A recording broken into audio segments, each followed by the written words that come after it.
Welcome back. Today, we're diving into some stories that really hammer home a chilling point. Sometimes reality is just way scarier than anything you'd see in a movie. Yeah, definitely. And we're looking at two really different kinds of horror, aren't we? One is this very personal, almost intimate kind of evil, sociopathy up close. Right. And the other is this huge, overwhelming horror, like historical trauma, the guy that just breaks everything. Exactly. So it's not just scary stories. It's about the different ways things can be profoundly unsettling. So our mission here is to explore these accounts. We're starting with a true crime story. It involves a young guy, kind of naive, a trip that goes badly wrong, and this girl, Cassandra, in a house in upstate New York that hides some really dark secrets. Let's set the scene. Okay, so the narrator, he's 19, just got out from under his parents' thumbs, very sheltered upbringing, trying to act like he knows the world. Right. Eager to prove himself. Yeah. And he's driving around these foggy, wooded back roads in upstate New York. Visibility's poor, it's damp. And crucially, their state of mind. The sources really stress this. He and his friends, Dave and Ray, they were coming down hard off mushrooms, psilocybin. Oh. So basically running on mental autopilot, as the source puts it, common sense, pretty much gone. Self-preservation instinct, zero.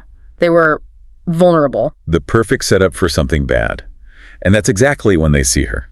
This girl, walking alone, looks youngish, maybe early 20s. But dressed kind of nicely, like for brunch or something. Odd for a deserted road. Totally odd. And the most striking detail, around her neck, this huge cross, like 8 inches, wood and metal, Jesus on it. The cross. That's significant. It gives off this immediate vibe of, innocence, or at least piety. It's a mask. And when they pull over and offer her a ride, she lays it on thick. Cassandra, that's her name. She says something like "Bless you, gentlemen. I asked the good Lord to turn my tired legs into wheels, and he must have sent you handsome men to the rescue.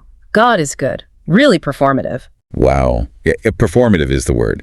Super enthusiastic, but wrapped in this religious talk. It should have been a massive red flag. Absolutely. So she directs him down this driveway. It's hidden, really long, trees blocking out all the sun. It feels isolated. Deliberately isolated, you figure. No witnesses. And it opens up to this house. Beautiful, kinda, but stuck in time. Yeah. Like straight out of the 1970s. And silent. Just dead quiet. The silence adds to the creakiness. And inside, the tension ramps up fast, even before anything really happens. Yeah, the narrator mentions Cassandra just staring at him for like 2 or 3 minutes straight.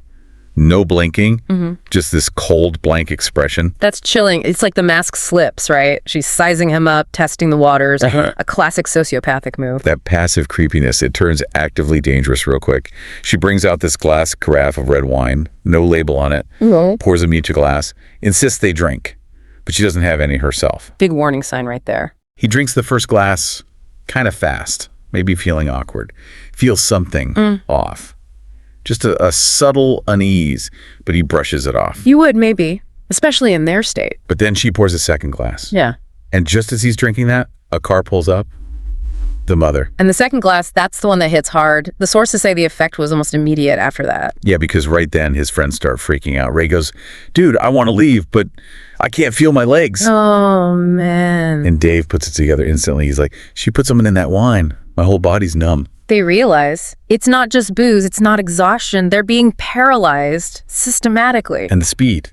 It suggests something potent, a paralytic. And any doubt about whether it was deliberate, that vanishes when the mother comes in. Right. She storms in, sees the wine glasses, and just loses it, screaming, "Now what is going on in my house?" And then the clincher, "I told you to never give anyone that wine." Never give anyone that wine. So it's known. It's intentional. It flips everything. It's not just Cassandra. It's a family thing. A terrifying thought. Then the mother and daughter go off to argue, but the guys overhear snippets, 2 phrases that lock it in. 1, "We just got away with." Got away with what?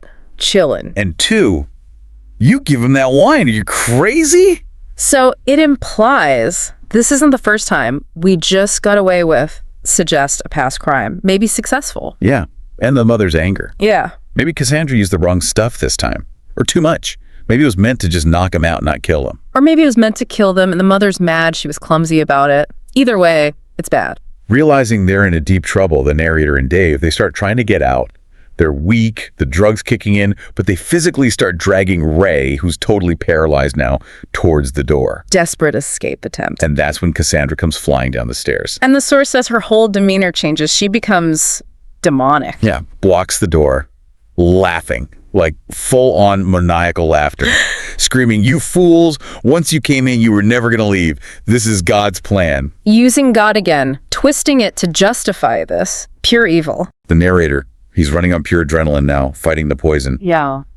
He drops Ray, just charges Cassandra, slams her against the door to make a path. Yeah. He's trying to hold her there while his friends stumble out, but she's fighting back, shrieking, clawing at his face, trying to pull him back inside. His body's going numb. He's losing strength. It's a nightmare. He needs to stop her. He sees this paperweight on a shelf nearby. Heavy, looks like a black globe. Oh, no. He grabs it, hits her. She stumbles, but keeps pulling at him, so he brings it down again, hard, on her head. Oh, God. The source describes a fountain of blood. Jeez. And even then, as she's collapsing, bleeding heavily, her last words to him, "This was God's will." Unbelievable. Still clinging to that warped justification right to the end. They manage to get out, pile into the car, and then they just pass out. For 14 hours straight. Exhaustion, the drug, the trauma. Understandable. Just complete system shutdown. They wake up eventually, thankfully. Their friend Sean had found them, worried sick. They're barely coherent, but they managed to tell him the whole insane story. And Sean's reaction? He goes white. Just visibly pale and upset. He knows something. He asks the question they probably dreaded hearing. Was her name Cassandra? Oh, man. He knows her. Yeah. Turns out Sean used to live next door to her family. Years ago. And this is where it gets even darker, isn't it? Way darker. Sean starts telling them about Cassandra when she was younger. How she wasn't just weird, she was cruel. Like, what kind of cruel? Like she used to terrorize him as a kid. Huh. And then he told him how she caught his cat, disemboweled it, and laid out the organs in his backyard for him to find. My God. That's not just kid stuff. That's a serious, serious warning sign. And she poisoned his dog too, fatally.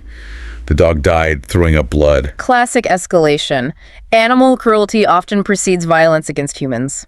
This paints a picture of someone deeply disturbed for a very long time. And the mother knew.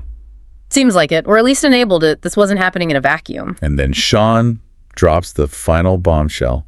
The reason Cassandra might have been walking on that road that day, she was probably heading to visit her brother in prison. Okay.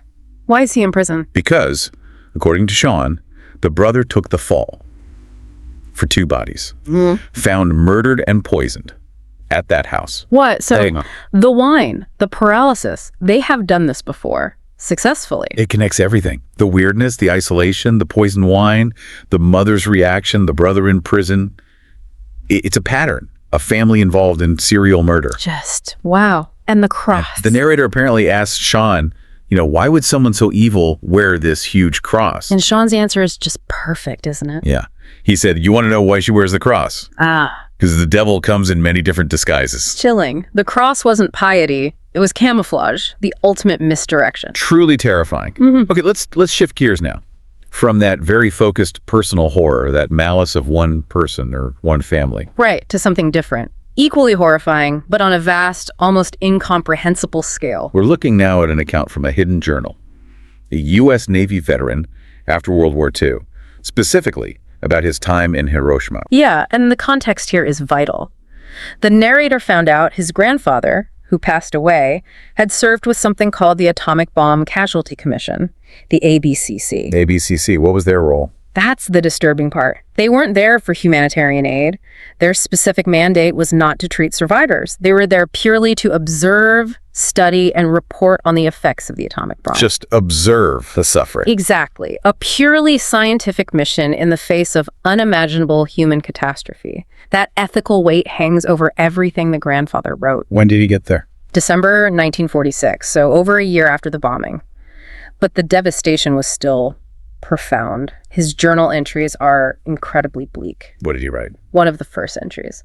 The first thing I noticed was the silence. Not the quiet of nature, but an absolute absence of human noise. We were walking through a dead city, a great stone corpse. A dead city. Wow.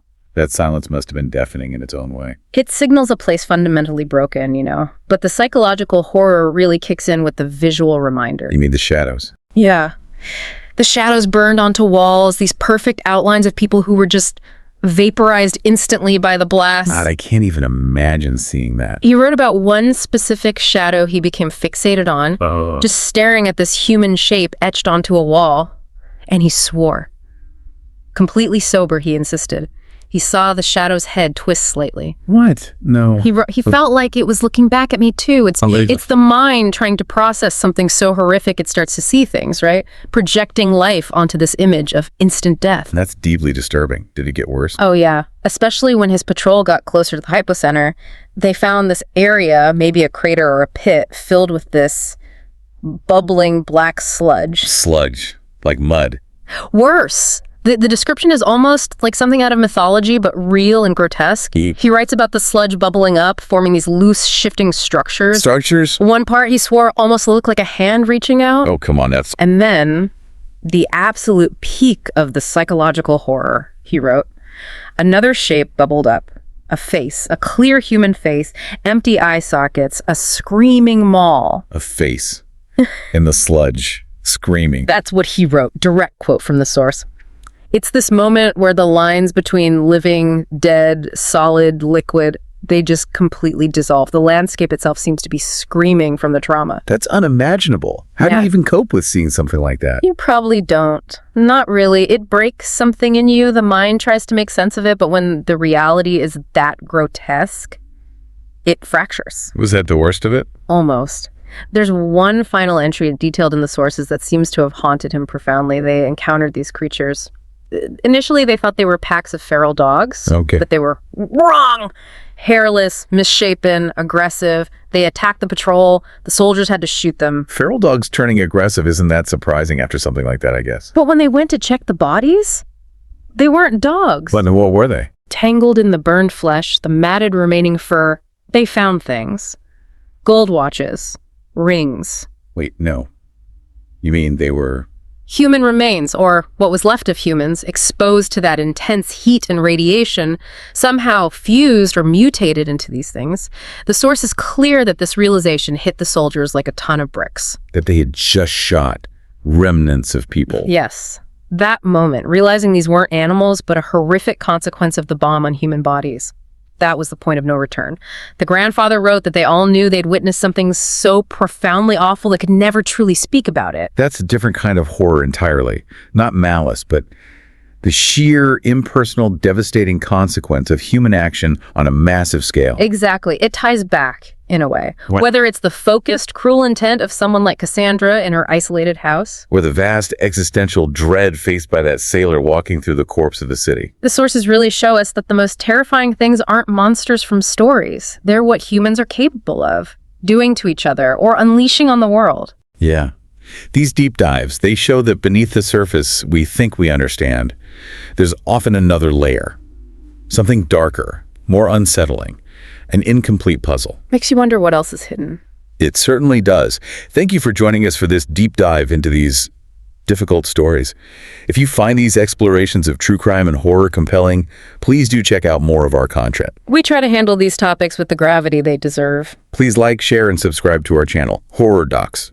Your support helps us continue these investigations. We appreciate you listening. We'll see you next time. Goodbye.